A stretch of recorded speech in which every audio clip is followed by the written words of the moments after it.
Okay. And now This we're meeting is recording. being recorded. All right, I just did got it. So we are recording and we are going, and welcome everyone. We had our usual little technical thing going on, but it's okay. We're ready to go. We're delighted to see you all. My name is Donnie Lowbrey, And I'm Kirk and Prine. we are here to host another episode of Queer Tribes, where every so often we get to interview a queer illuminary and find out of some of his thoughts about things. And we are delighted to welcome this week William Glen, who says we can call him Bill. Isn't that nice? Yes. So let me tell you a little about William or Bill. Um, Bill is a longtime community leader in the San Francisco Bay Area. He's the past president of the San Francisco AIDS Foundation and was executive director of Continuum, a psychotherapist for 35 years. Glen convened Spirit Group for several years, which was an intentional prayer community. He and his husband, Scott Hafner, are co-founders of the Center for LGBTQ and Gender Studies in Ministry at the Pacific School of Religion. And they co-chaired a successful capital campaign for Horizons Foundation, which raised $100 million, $100 million Yeah. for future needs of our community. Wow. So welcome, Bill. We're delighted that you're here and thank you for making time for us. It's my pleasure. Thank you, Donnie, for the introduction. Mm. Yeah, we had a longer one, which actually is juicier, but it would have taken up more of our time, and we'll get the real stories from you. Mhm. So there we go. So beloved Bill, we have three questions that we launch off each time with whoever our guest is, and today's uh, questions, though, are unique to you, and hearing your story and what they mean will inform us. So I can't wait to, I've known you for a long time, but I'm already learning things just even reading your bio, let alone what you might tell us on the call. So um, tell us about your spiritual journey. Tell us, especially as a gay, queer, or however you identify man on this planet, um, about your awakenings, about some of your stories that have led you to this point and vantage point in your life. Thanks for having me. Certainly, I'm honored and grateful to be here. I've known Kirk a long time, and not only an admirer, I've received his gifts, and I'm highly aware of the work you two do in the community, which is aligned a lot with my own work, and my own work is very different, but they are very synchronized in my view. I'll give you some background. It's essential to where I am now. But right now, I'm about to turn 74, and I've had a long and very graced life, and one with plenty of challenges. I was raised in the Midwest. I'm one of 8 children of a large Irish Catholic family in the 1950s and 60s, with all that that means in our culture and all that you can imagine it might mean. It was an alcoholic household, and that was also a significant factor in the way I was raised. I was raised in an extremely devout Roman Catholic family. I had 21 years of Catholic education, 2 master's degrees, a college degree, and K through 12. I went into a classroom for the first time without a crucifix on the wall at San Francisco State when I was doing the degree in clinical psych 20 years ago. And I was like, oh my God, where is Jesus in this room? I do not know. He was there under many other guises, happily. I went to a Jesuit high school and a Jesuit university. And after university, I entered the Jesuits, who are an order within the Catholic Church. And I was in that religious order for 10 years. When you're a Jesuit, we are highly educated. So it takes a long time to get ordained. And I ended up at the Graduate Theological Union in Berkeley, which is a consortium of theological schools that I now have the great honor of being the chair of the board of. Who knew that that kid was going to end up in that position? But time has its way with us. I was 30 years old and I got sober Labor Day 1978. And you may remember 1978 was an extremely pivotal year in the life of the gay community. No on 6 was on the ballot, and that would have required that any gay person in California be fired if they were found out, whether from public or religious schools. And Harvey Milk was leading a rally the first week of October at the Civic Center. And I went over unbarred from my house in Berkeley, and I wore a Roman collar, that thing priests wear with the little white tab here. And I wore it as protection from gay people. I wanted to be a liberal friend of the gay community, but I did not want anyone to think I was a homosexual.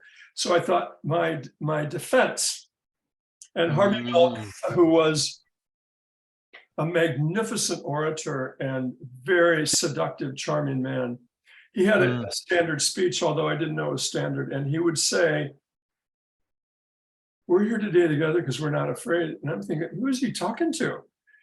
And he said, "We're here today for the little girl in Bakersfield and a little boy in Fresno who live in fear that they're all alone." And tears started to come down my cheeks. And I took this collar out, ashamed that I had worn it. And in front of me were 2 men about my age, late 20s, holding each other. And I had never seen such a beautiful thing in my life. And I went home in BART that night and I put a piece of paper in my typewriter and I wrote out, "I am a gay man." And it was a moment of profound freedom for me. I credit Harvey Milk with yanking me by my Roman collar to become a human being. 9 months later, I left the Jesuits. I would have been ordained that year, a priest, and I knew my life was to be lived more truthfully and wholly, W-H-O-L-L-Y, and perhaps more wholly, H-O-L-Y too, because I was committed to being myself. That was 44 years ago. I spent the next 10 years as an educator in Catholic schools.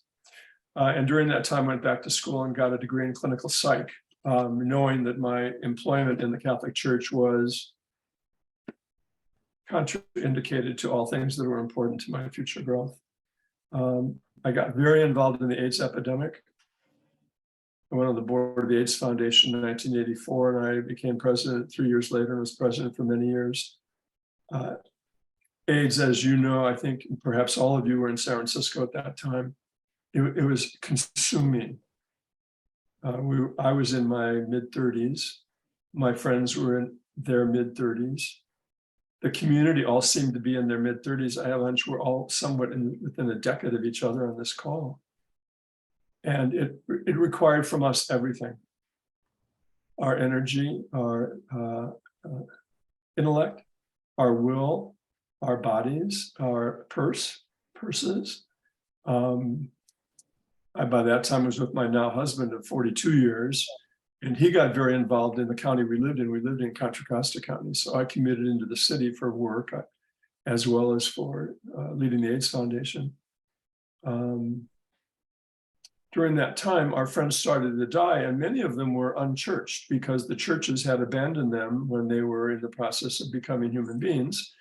And friends knew my background and my experience during ritual and asked me if I would start to bury them prior to their deaths. And I found this bracing and an utterly important thing to do. So I started to do that wherever churches or meeting places would allow us to gather and create ritual. I did that many, many, many times over the next 15 years. And then individuals would begin to come and do some version of what Roman Catholics call confession. Young men would be near death and they'd want to tell someone about their life and what they were holding that was dark in their own shadows. And I began to pay great attention to these men, which is why I went back to graduate school to get a degree in clinical psych, so I could at least have the sanctions of the state, if not the church, to, if you will, bless my work. And in 1996, anyone who would ask me to do anything I would call spiritual, I sent them a note and I said, if you want to pray together on a regular basis, come to our home on a Sunday afternoon. Well, 45 people show up. I'm going, you all want to pray? And yeah, they all wanted to do something intentional that had been forbidden them in their own psyches by the churches and families and temples that had raised them. And these were people in their 30s and 40s. So we fashioned ourselves spirit group, and we met bi-weekly every other week for 7 years. And we had a really beautiful ritual. It took about an hour. I know Kirk and Donnie do a very powerful ritual work.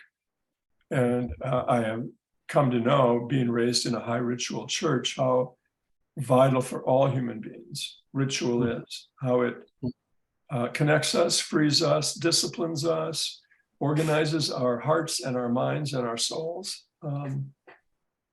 So I got very involved in providing spiritual leadership at a time when I was providing kind of organizational leadership. I went to an agency called Continuum in 1992 and was the executive director there for the next 7 years. And that was in the heart of the Tenderloin. And our client base was gay men, and was also street people, a lot of addicts from the TL, a lot of people who lived in substandard housing, a lot of what we called at the time trannies, a lot of Black women who were prostitutes. We just had an incredibly beautiful community of people. And we met every day. The agency was open from 8 to 5, and we called ourselves a community. And you enrolled with us, and we did wraparound services, everything but housing. At the heart of each day, we gathered in the community room, and we would have an intentional ritual. We wouldn't call it spiritual, but we would ritualize the men and women who had died that week. We lost one person every week for 7 years. We lost several hundred clients. And that's how, as you know, AIDS was. AIDS was living and grieving and dying and being joyful. It was a combination of gifts we required of ourselves to sustain the work and to stay in the work. We had to find the joy in the work, and the joy was the real life that we all gave each other, and that the clients, we called them clients or members, gave us. I did that till 1999, and I had been doing this for 15 years. I was exhausted, but I was also, I was changed by the work. The epidemic changed my life more than perhaps anything else. At that point, I went back to divinity school and got my MDiv because I had been doing psychological work and spiritual work, and my anal retentiveness required that I have the right credentials so no one could say, what are you doing this on? On what basis? I go, oh, well, I have the bases covered, okay. All this time, my own spiritual life, as I call it, deepened and changed. It changed in that the dogmatic structures I had been raised with, in which I intellectually understood, began to fall away.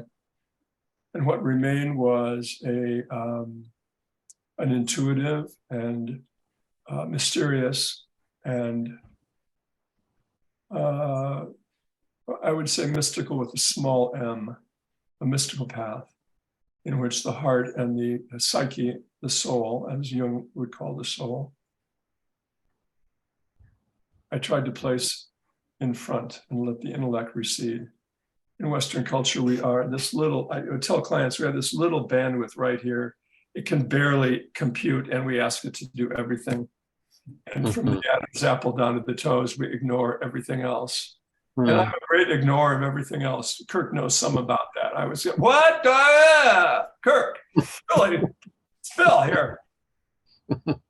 But I grew. Every year I go to a monastery up in Oregon, a Trappist monks monastery for 8 days, which is a tradition I began as a Jesuit. And it is restorative for me. It's healing for me. It's opening for me. During the 2000s, I spent 10 years working at San Quentin State Penitentiary, leading a group of men who had taken a human life, doing similar work to what we had done in the epidemic, but on a very different foundation, helping people recover their lives over against the largest odds. And I have to say that I'm not naive as to who's in San Quentin. There are many psychopaths there, but the men we worked with were many bodhisattvas at San Quentin. I sometimes think the holiness in San Quentin is what keeps the Bay Area alive. That work also transformed me.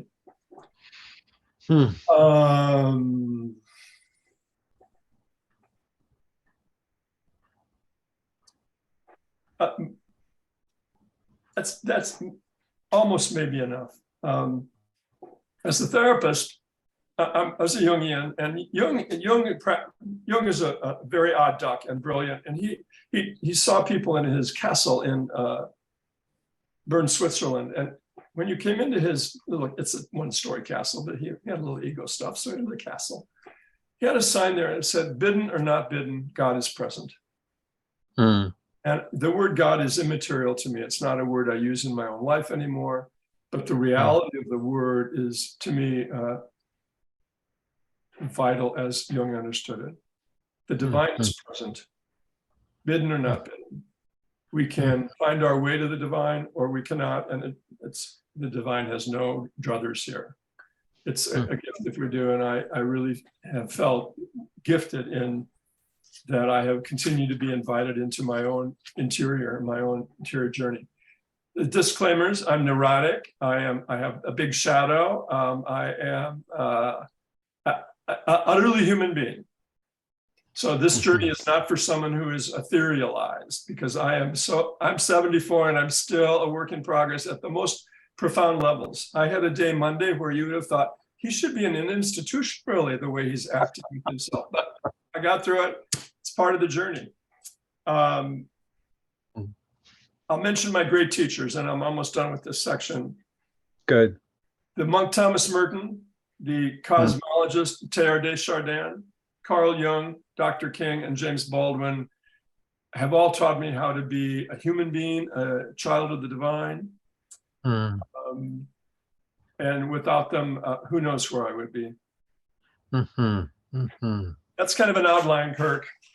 Wow. Well, you gave us a lot of nuggets, and I'm so glad that at the end that you're going to at least tell us about your book, because now my appetite's really whetted. Many of those things I did not even know about you, so I'm sure you must have embellished stories or expanded stories in your book, and I can't wait to see it when it comes out. Thank you. Part 2 is just simply, having this kind of constant, it sounds like a constant moments of awakenings, that those awakenings, how do you see us as a queer tribe, and how does all your awakening kind of fit into how you see us as a queer tribe? Or talk about us as a queer tribe, if you even see us as one. Well, I've always been drawn to your language, and I've been drawn to the fact you assert your language as real, which then invites the listener to conform to the reality of that and try to understand that. So I want to acknowledge your language. You've been using language that has interested me for probably 30 years, and it wasn't always language that I would have used, but has been helpful for me in my own journey. I'm going to say some words how I regard the queer tribe, and then I'm going to tell a couple of stories. Great. Historically and culturally, I think we're in an infancy as a tribe. These are some words I thought of today as I was preparing to talk to you, because being academically trained, I had to, of course, prepare some remarks. Great. Yes. I find us young, unformed, energetic, hopeful, wounded, more so traumatized, body-centered, anti-bureaucratic, which has its significant downsides, shy to claim individual gifts, afraid of being ostracized or abandoned, loving, generous, humorous, campy, and class-riven. I came out of the closet in a religious environment, and I met my husband early on, and then AIDS hit. So my experience being a gay man is coincidental to the epidemic. And my life as a gay man or a queer man, I'm very comfortable being queer, is totally informed by what I experienced in the AIDS epidemic. And I'm going to give a prototypical example. My dear friend David Smith Fox, who some who listen to this will know, David was a lawyer and he was married to a beautiful guy named Bill Kenkellen, and Bill died in 1992 of AIDS. We gathered around his bed the night he died. He was Irish Catholic from Philadelphia, and his mother brought blue day-glow rosaries from Philadelphia for us all to have around the bed, and we all said the rosary. I led it at David's suggestion. He couldn't be buried in the Catholic Church, so we buried him at St. Francis Lutheran on Church Street. I believe that's the name of that little church. I don't even know if it's still a church anymore, but there were two lesbian pastors who were magnificent, and they opened the church to men who were dying. It's primarily men, as you know. And then David, who was my two closest friends died of AIDS. David was one. He couldn't go back to work. He worked for the city attorney's office. He was broken by this. He was also HIV positive. And he went dark. And he got involved in subcultures which were destructive of his humanity. We had been kind of daily phone talkers for 10 years, and all of a sudden he was lights out.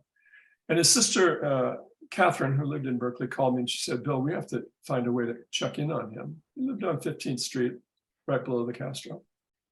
So we would go over once a week and just knock on the door and say, David, we are here. We want you to know we're here. I didn't know what he was doing, but I knew enough about what he was doing. And he was so shamed by what was going on. He could not see those who loved him. And so he didn't get the kind of love we wanted to give him.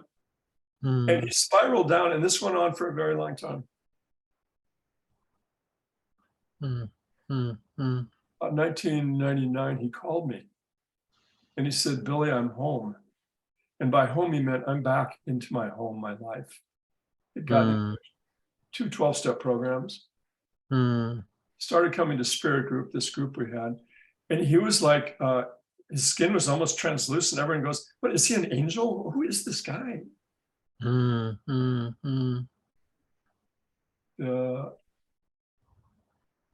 Christmas week, December 6th, 2001, he got sick. He was at a dinner party and called me and said, I'm not feeling well, I'm going to go see the doc tomorrow. He was on meds, etc.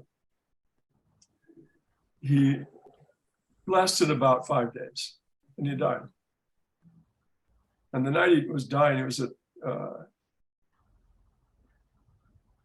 what's the hospital in the Castro?